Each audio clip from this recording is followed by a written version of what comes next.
ನಿಮ್ಮ Harikrishna charitable trust ಕಡೆಯಿಂದ ಏನು ಹರಿಕೃಷ್ಣ ಕ್ರಿಕೆಟ್ ಚಾರಿಟಬಲ್ ಟ್ರಸ್ಟ್ ಮತ್ತೆ ಯೋಧ ಕ್ರಿಕೆಟರ್ ಸಹಯೋಗದಲ್ಲಿ ಕ್ರಿಕೆಟ್ ಟೂರ್ನಮೆಂಟ್ ಅನ್ನ ಆಯೋಜನೆ ಮಾಡಿದ್ರೆ 3 ದಿನಗಳ ಕಾಲ ಎಷ್ಟೆಲ್ಲ ಟೀಮ್ ಭಾಗವಹಿಸಿದ್ರಿ? ಯಾಕೆ ನೀವು ಸಮಾಜ ಸೇವೆ ಒಂದು ಜೊತೆಗೆ ಕ್ರೀಡೆಗೆ ಕೂಡ ಪ್ರೋತ್ಸಾಹ ಕೊಡ್ತಿದ್ರಿ?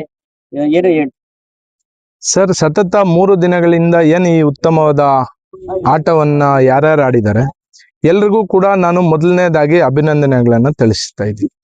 ವಿಶೇಷವಾಗಿ ಇವತ್ತು ನಮ್ಮ ಭಾರತ ದೇಶದಲ್ಲಾಗಿರ್ಬೋದು, ಅಂತಾರಾಷ್ಟ್ರ ಮಟ್ಟದಲ್ಲಾಗಿರ್ಬೋದು, ಇವತ್ತಿನ ದಿನ ಎಲ್ಲರೂ ಕೂಡ ಯುವಕರು ಮುದುಕರು ಅನ್ನೋ ಒಂದು ಭೇದ ಭಾವ ಇಲ್ಲದೆ ಒಂಥರ ಪ್ರೀತಿ ಬಾಂಧವ್ಯದ ರೀತಿಯಲ್ಲಿ ಯಾವ್ದಾದ್ರು ಒಂದು ಕ್ರೀಡೆನ ಎಲ್ಲರೂ ಪ್ರೋತ್ಸಾಹ ಮಾಡ್ತಾರೆ ಅಂದ್ರೆ ಅದನ್ನು ನಮ್ಮ ಕ್ರಿಕೆಟ್ ಅಂತಾನೆ ಹೇಳ್ಬೋದು. ಯಾಕಂದ್ರೆ ಇವತ್ತು ನಮ್ಮ ಇಂಡಿಯಾ ಪಾಕಿಸ್ತಾನ್ ಮ್ಯಾಚ್ ಆಗಿರ್ಬೋದು, ಅದೇ ರೀತಿ ನಮ್ಮ IPL ಟೂರ್ನಮೆಂಟ್ ಆಗಿರ್ಬೋದು, ಈ ಎಲ್ಲಾ ಕ್ರೀಡೆಗಳನ್ನ ಒಳಗೊಂಡಂತೆ ಇದು ವಿಶೇಷವಾದ ಕ್ರೀಡೆ ಆಗಿದೆ.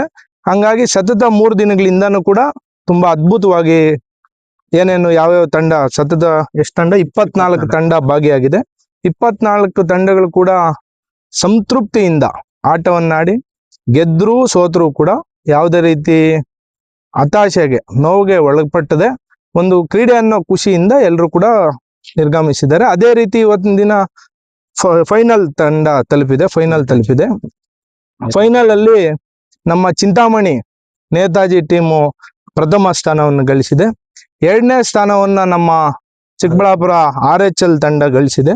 3ನೇ ಸ್ಥಾನವನ್ನ ನಮ್ಮ ಸಹೋದರ ಅರುಣ್ ರವರ ತಂಡ ಆದಂತಹ ಯೋಧ YCC ಕ್ರಿಕೆಟ್ ತಂಡ ಕೂಡ 3ನೇ ಸ್ಥಾನವನ್ನು ಗಳಿಸಿದೆ. ನಾವು 3 ಬಹುಮಾನಗಳನ್ನು ಇಟ್ಟಿದ್ವಿ.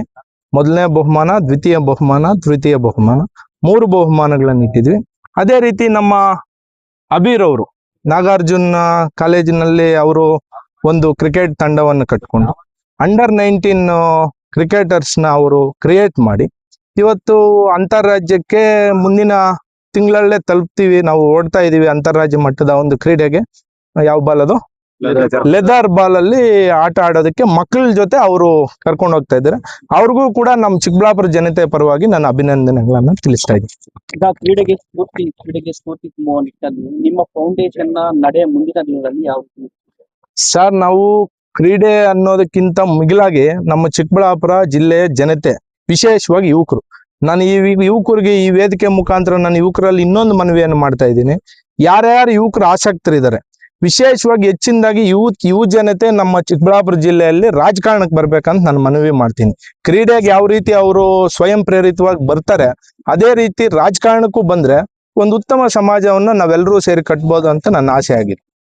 ಕ್ರೀಡಾಪಟುಗಳಿಗೆ ಏನು ರೀತಿ ಯಾರ್ಯಾರು ಉತ್ತೀರ್ಣರಾಗಿದ್ದಾರೆ ಅವ್ರಿಗೆ ಅಭಿನಂದನೆಗಳನ್ನು ತಿಳಿಸ್ತಾ ಇದ್ದೀನಿ. ಗೆದ್ದಿರೋರು ಅಂತವ್ರಿಗೆ ಅಭಿನಂದನೆ ತಿಳಿಸ್ತಾ ಇದ್ದೀನಿ. ಸೋತವ್ರಿಗೂ ಕೂಡ ಅಭಿನಂದನೆ ತಿಳಿಸ್ತಾ ಇದ್ದೀನಿ. ಕ್ರೀಡೆಯಲ್ಲಿ ಭಾಗಿಯಾಗಿ ತಮ್ಮ ಶಕ್ತಿಯನ್ನು ಪ್ರದರ್ಶನ ಮಾಡಿರೋದಕ್ಕೆ ಅವ್ರಿಗೂ ಕೂಡ ಅಭಿನಂದನೆಯನ್ನು ತಿಳಿಸ್ತಾ ಇದ್ದೀನಿ.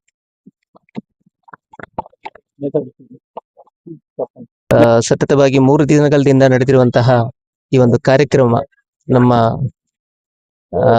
ಹರೀಶ್ ರೆಡ್ಡಿ ಅವರ ನೇತೃತ್ವದಲ್ಲಿ ನಡೆದಿದೆ. ನಾನು ಇತ್ತೀಚೆಗೆ ಸುಮಾರು ಸರ್ ಬಗ್ಗೆ ನಾನು ಕೇಳ್ಪಟ್ಟಿದ್ದೀನಿ. ಸುಮಾರು ಹಲವಾರು ಕಾರ್ಯಕ್ರಮಗಳು ಸಮಾಜ ಸೇವದ್ದು ಎಸ್ಪೆಷಲಿ ಅವ್ರು ಮಾಡ್ತಿರೋದ್ರಿಂದ ಪ್ರತ್ಯಂಗಿರ ಮತ್ತೆ ವಾರಾಹಿ ತಾಯಿ ಆಶೀರ್ವಾದದಿಂದ ಇನ್ನ ಸರಿಗೆ ಆರೋಗ್ಯ ಮತ್ತು ಹನಶಕ್ತಿಯ ತಾಯಿ ಕೊಟ್ಟು ಇನ್ನ ಹಲವಾರು ಪ್ರೋಗ್ರಾಮ್ಸ್ ಮಾಡ್ಬೇಕಂತ ನಾನು ತಾಯಿನ ಸಂಕಲ್ಪ ಮಾಡ್ಕೊಳ್ತೀನಿ. ಅಷ್ಟೇ ಅಲ್ಲದೆ ಇವತ್ತು ಗೆದ್ದಿರುವ ಪ್ರತಿಯೊಬ್ಬರಿಗೂ ಕೂಡ ಅಭಿನಂದನೆಗಳು. ಸೋಲಿರುವರು ಅವರು ದಯಮಾಡಿ ಬೇಜಾರು ಮಾಡ್ಕೋಬೇಡಿ. ಸೋಲು ಗೆಲುವಿಗೆ ಪ್ರಾರಂಭ ಅಂತ ನಾನು ಬಯಸ್ತೀನಿ.